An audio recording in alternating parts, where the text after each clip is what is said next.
Feel ngayon sa kanila eh. I added more dulce de leche.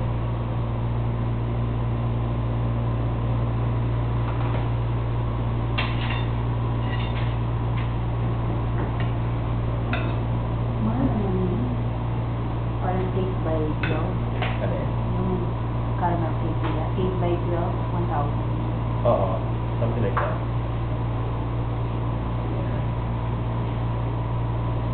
Madali naman siyang i-spread. Just don't get it super cold.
May kulay na to.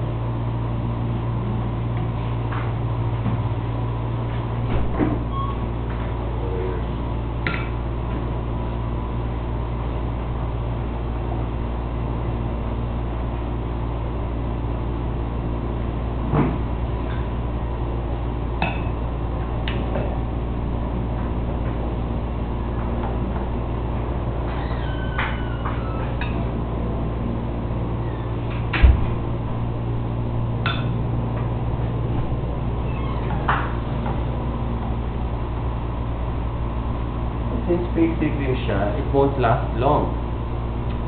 In fact, si Estrella, meron siyang sticker sa box na nakalagay, please consume on the day of purchase. Ah, talaga? Yeah, she has a small diamond shaped sticker on the box. Kasi it's pastry cream eh, so syempre after 2 or 3 days, magiging very ano na yan. Medyo konting rubber because of the starch.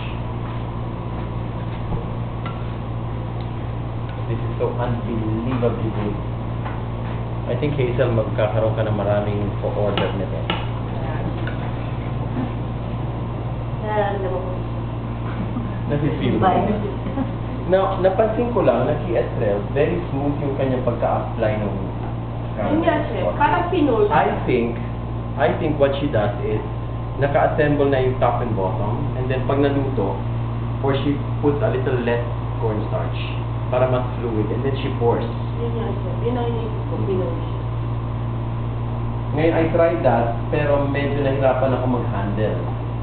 So, I said, I put a little bit more starch para spreadable siya instead of pourable. Pahingin ko siya rita.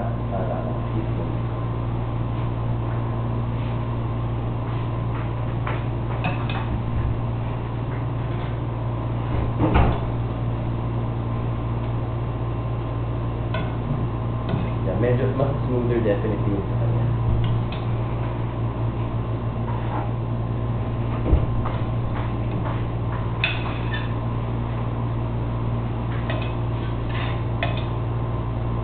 So I want to decorate my cake in a very rustic manner.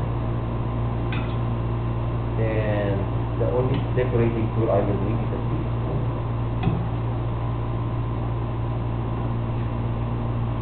Watch this.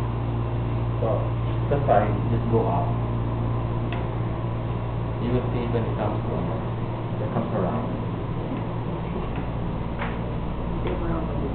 Are you shooting video? Yeah. Okay. Not my makeup.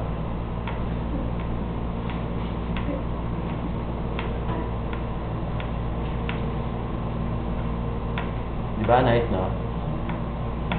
Of course, we don't want it to look exactly like Estrella. Ang galing. Yun, no?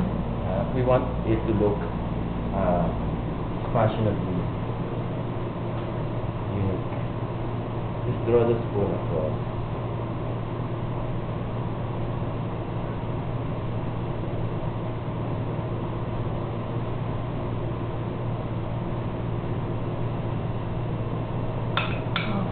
Okay.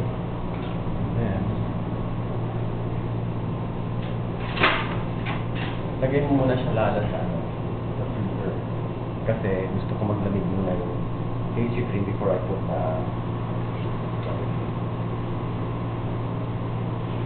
can you smell? Doesn't that smell so empty? Di ba even the look, it looks like similar to Espresso?